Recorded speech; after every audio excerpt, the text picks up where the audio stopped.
Even for a Valentine's special, I'm on my own. Some things never change. God, that was depressing. On with the show.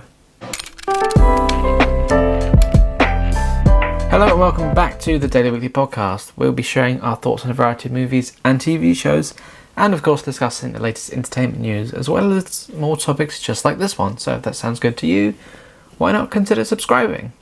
I'm your host Bradley, and as always use the hashtag Daily Weekly Podcast to keep the conversation going. And as always, check out all the links in the description to our other channels and other places where you can listen to the podcast. If you're watching us on YouTube, then hello as always. If you're listening on Spotify or Apple Podcasts, then hello to you too. So as the title suggests, this week we're looking at actors who fell in love on set. Some of them are still together and some of them aren't together anymore, but you know, it's all about that first meeting on this set where maybe they were playing a couple and it spilled over into real life. How romantic. So first up on our list is Will and Jada Pinkett Smith. Will and Jada first met when she auditioned for a role on Fresh Prince of Bel-Air. Now, although she didn't get the part, she did get the Fresh Prince in real life. That's very sweet. And they married in 1997. Although she didn't get the part, she certainly got Will's heart. Oh, wow. Whoever wrote that, well done to you, because that is, yeah, and that's all I have on that. So they met, she didn't get the part, they're still married to this day, and yeah, you know, that's that. Number 2 on the list is Eva Mendes and Ryan Gosling. The pair met in 2011 on the set of the movie The Place Beyond the Pines, which they both starred in. In 2014, the couple welcomed their first daughter, Esmeralda Amada, and 2 years later in 2016 they welcomed their second daughter, Amada Lee. The couple has been together for over 10 years but not yet married, and they often keep very private about their lives, which is the best way to be if you ask me. And I could have written this down completely wrong, but both their children have the name Amada in their name. So I wonder if that must have some special meaning to them. Number 3 on our list is Sarah Michelle Gellar and Freddie Prinze Jr. Stars of the 90s and the noughties, Sarah Michelle Gellar and Freddie Prinze Jr. met on the set of the movie I Know What You Did Last Summer in 1997, and they officially started dating in 2000, and they married a couple years later in 2002. They've worked together many times, including 2 live-action Scooby-Doo movies, of course, playing Fred and Daphne. Together they have 2 children. Their daughter Charlotte Grace was born in 2009 and their son Rocky James was born in 2012. And again, they are still together to this day. That's nice that, you know, you can work with your partner, because sometimes that can be a tricky situation, but good for them for making it work. Next up on the list is Rose Leslie and Kit Harrington. If you're a fan of Game of Thrones, then I'm sure you already know this one. The pair played love interest on the show, which spilled over to real life when they got married in 2018. In September 2020, they announced that Rose was expecting their first child. And I couldn't find the name, but hey, some things are best kept private, you know, just because you're famous doesn't mean every detail needs to be out there on the internet. Number 5, Kirsten Dunst and Jesse Plemons. If you're a fan of Marvel, like me, then you'll know Kirsten Dunst from the Tobey Maguire Spider-Man trilogy as MJ. Although if you're a Breaking Bad fan, unlike me, then that's where you might recognise Jesse Plemons, where he played Todd. The duo met on set of Fargo in 2016 when they played husband and wife, Ed and Peggy. Roughly a year later, the pair got engaged in real life, but they're not yet married. So they've been engaged for 5 years? And in 2018, they welcomed their first son, Ennis, and their second son, James, in 2021. You know, there's not really like a rule, is there, for engagement? You know, like, oh, we're engaged now, you must get married within a year. I think you can take however long you want. It's just like that extra step of commitment, I guess. Speaking from a single, unengaged, unmarried man myself, that, you know, just my 2 cents. Number 6 on our list is Gwenyth Paltrow and Brad Falchuk.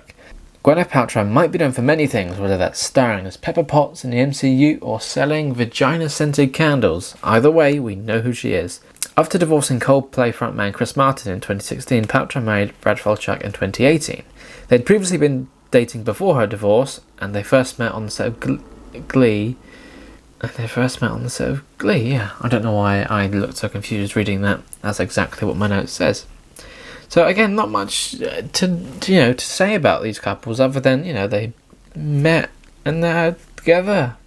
I guess that's the premise of this whole episode. Just reading a bunch of names to you. Some of them you might know, some of them you might not. Anyway, on with the list. Number 7. Natalie Portman and Benjamin Millipied. Millipied or Millipied? Millipied. Some of these names I've never read out loud before, so I could be pronouncing them all wrong. Anyway, here's another couple that met on set, Natalie Portman and Benjamin, last name. The actress, known for keeping her life private, met French dancer and choreographer Benjamin in 2009 on the set of the movie Black Swan. Benjamin not only starred as a dancer in the Academy Award-winning movie, but he also choreographed it, which means he got to spend plenty of time practicing with Natalie Portman. The couple got married in 2012. In 2011, they welcomed their son, Aleph. And in 2017, their daughter, Amalia. Maybe they're French. Number 8 on our list, and the last the last list of couples that's still together, it's Claire Danes and Hugh Dancy. Claire and Hugh met while filming the ensemble drama Evening in 2006, and they announced their engagement in February 2009 and got married later that same year in a private ceremony in France. Very nice. Together they have 2 sons, Cyrus and Rowan, born in 2012 and 2018. So that concludes the list of couples who met on set and are still together.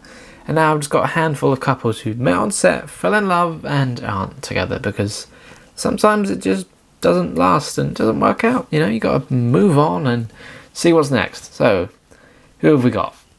Number 1, Rachel McAdams and Michael Sheen. Rachel began dating Michael after they played a couple in Woody Allen's 2011 movie Midnight in Paris, and they broke up in 2013 after 2 years together. Couldn't find any reasons for the breakup, you know, it's not me, it's you. Oh wait, no, it's not you, it's me, or whichever line they used. But, you know, I'm sure they're amicable at least now. I didn't know much more than that, but, you know, they're both with other people and happier now. So, hey, that was a very awkward description of that. Next up, Bradley Cooper and Zoe Saldana. Brad, as if I know him. Bradley and Zoe met in 2011 while filming The Words, and went public in 2012 at the Sundance Film Festival, and they split later that year. So it was a short-lived romance, but, you know, sometimes that's the way it goes. I really don't know why I did this episode. Number 3, for couples who met on set, fell in love, and are not still together. Kristen Stewart and Robert Pattinson. The sparkly vampires met while filming Twilight in 2008, and they remained secretive about their relationship until 2012 when paparazzi photos showed Kristen with another man. Oh dear. They ended it in 2013, but Bella and Edward would literally live forever. Okay, I didn't write that line. I would not have included that, because I don't care for Twilight. I don't think anyone cares for Twilight anymore, do they? Anyway. So, as you can already tell, this list has not taken me very long to read, and that's because I'm a fast reader, I guess, when I'm by myself. And yeah, I'm by myself. I have not got a co-host for these few episodes. That's just the way it works, folks.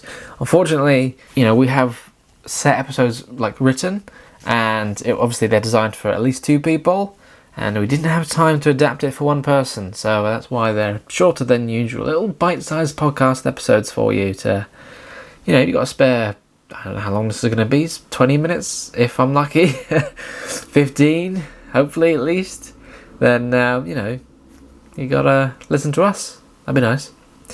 But I'll just take this moment to remind you all to like and subscribe if you are enjoying this episode, and share it with someone else who you think might enjoy it. You know, it's Valentine's weekend may have, well, it's now, but maybe you're listening it after, and hey, that's cool, you know, it's Palentine's or Galentine's or whatever else you want to call it these days. It's, you know, just say, hey, do you know what? I was thinking about you, and I think you'd really like this podcast episode where one guy talks about a bunch of celebrity couples. I think everyone would like that. And of course, remember to use the hashtag #DailyWeeklyPodcast if you're, I don't know, making a tweet or an Instagram post or something like that. Like, hey, do you know what? I'm going to tag them in it with a hashtag, and we might feature them on the show. That would be exciting. So, with the main list out the way, I guess that leads part 2 of this episode to the not yet titled news, which is always a treat. And as always, we never read the stories beforehand. I just look at the headlines, search up weird news, and hope for the best. Sometimes we've had some real crackers, sometimes they've been really clickbaity and annoying, which nobody likes. But it's time for the not yet titled news. Prince charming mannequin mistaken for body rolled up in carpet on motorway. A suspicious object spotted on the M11 motorway prompted a call to the police, who were deployed to track down the car. Ooh, rather sinister. I thought, it's perfect for Valentine's special because they've got Prince Charming. Everybody wants a Prince Charming, don't they? The mannequin's feet were mistaken for a body. Ooh, there's a picture which I'll put on screen for you YouTube viewers out there. If you're on Spotify or elsewhere, then, well, there's a mannequin in a car that looks like Prince Charming and people thought it was a body. I guess that's kind of it. A pair of feet sticking out of a rolled up carpet, believed to be a body, turned out to be a mannequin dressed as Prince Charming. Oh my god, that is a very unsightly mannequin. That's rather horrifying, actually.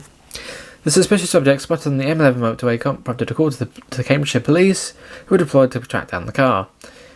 Well, I feel like I've read the same thing about 5 times, but that's literally what's written, so I guess somebody had a word count they needed to reach, and they thought, let's just repeat ourselves and word it differently slightly. Kind of what we do here, I guess. Ooh. When police found the vehicle, they were told by the driver that he was taking the dummy to a themed birthday party. Oh, God. Cambridgeshire police said, when we received the call on Saturday lunchtime to reports of a vehicle travelling along the M11 with a pair of feet poking out the end of a rolled-up piece of carpet, alarm bells are naturally ringing from the information and our control room. We managed to track the vehicle down, where our officers discovered that it was indeed a pair of feet belonging to a mannequin dressed as Prince Charming, who was on his way to a themed birthday. The force said the driver was given advice to avoid such circumstances again, and the police added, thankfully, this was a false alarm. Okay, so it's pretty much of a non-story. That's a very short one of the shortest we've discussed here, so maybe we'll have a double dose. That's exciting. Oh dear, Prince Charming. I mean, that mannequin is horrifying, but I don't know. I don't think Prince Charming would wear those shoes. Oh no, I've just found another story here. We might have discussed it before, because it happens too often. I don't know. It involves human and dolphin relations, and I think I've even got a story involving humans and dolphins for next week's episode, so there's a little tease for you. And it's also a callback to the unaired pilot of the Daily Weekly podcast, where me and Jake mentioned a not yet titled news story which involved a woman and a dolphin. So, oh dear. At least there are more words to this story than like the last one. Let's have it a read, shall we? Woman mourns after her dolphin husband dies and says she will never remarry. A woman has said she will never marry again, describing herself as a one-dolphin woman when her aquatic lover passed away after suffering stomach problems despite being aged around 40. A woman is in mourning after a dolphin husband died and says she will never remarry, describing herself as a one-dolphin woman. Again, they repeat themselves. What? Many of us struggle in relationships, but with Sharon Tender, she knew it was love at first sight when she met her partner, named Cindy the dolphin. As reported in the Daily Star, Sharon says it was clear right away that she felt an instant bond with Cindy, despite the fact he was a 39-year-old common dolphin. I guess when there's love, there's love. You know. The pair were wed in a lavish ceremony with millionaire Sharon dazzling in a white dress with pink flowers in her hair, but it all came to a sudden and dramatic end as Cindy the dolphin sadly died within months. That's a short-lived marriage. Oh dear. Sharon loved Cindy, but sadly he died less than a year after their wedding. Sharon, aged 26 at the time, and Cindy dated for a while, with the clothes importer and band manager making countless expensive trips visiting Israel to visit her alpha male heartthrob. Oh, so it's a long-distance relationship too. Eventually, they were wed at a dolphin reef in an Israeli port, and the union was sealed with a kiss. That's nice. And Sharon whispered, "I love you," and Cindy presumably clicked in agreement. Maybe he did. It's not a bad thing, it's just something that we did because I love him. But not in the way that you love a man, it's just pure love that I have for this animal. I've never married an animal, I don't think I've ever fell in love with an animal either. Maybe that's just me. Do let me know in the comments if you have dolphin relations, because we'd love to feature you on the show, because it seems to be a topic we discuss more than I ever would have expected to. On hearing the news of her husband's death, Sharon ruled out finding another lover, telling the Star, "I'm a one-dolphin woman." Oh god, I mean, this is turning into a not yet titled news special here, because at the end of this story, it's linked to a related story, which sounds so interesting, and it involves a marriage, perfect for Valentine's. Oh dear, well let's give it a read, shall we, which is, this podcast episode is turning into the not yet titled news Valentine's special, everyone. None of us expected that. So it says, meanwhile, a woman in Devon married her own duvet, claiming it was the most intimate and reliable relationship she's ever had. Wow. She organised a ceremony with the help of a wedding planner to celebrate the love for the bedding. The artist, the woman who married the bedding, describes herself as a rude, crude, spectacular exhibitionist, and issued an open invitation to anyone wishing to celebrate with her. Wow, there you go. I mean, it does go on to say a bit more, I believe. You see, when the reporters go around to visit these people and take the photos, they always like, can you just pose here, or just look at that? And it's like, they wouldn't really do this, would they? But when it's stories like this, you think, yes, this is how these people are in real life. This is true news. She said, my duvet is the longest, strongest, most intimate and reliable relationship that I've ever had, and that's because it's always been there for me and it gives me great hugs. I mean, I do like my bed too, but I've never thought to marry it. There'll be music and a ceremony, laughs, entertainment, and she'll be wearing a nightgown, a dressing gown, slippers for the big day, which is keeping her husband-to-be outfits a surprise. Maybe like some nice, tailor-made duvet cover with some that resembles a suit, maybe? Guests have been asked to wear dressing gowns, pyjamas, onesies, and slippers, with the option of also bringing cuddly teddies, or hot water bottles if it's cold. And this story was actually from 2019, so hopefully they've been married for a few years now. I hope that's still going.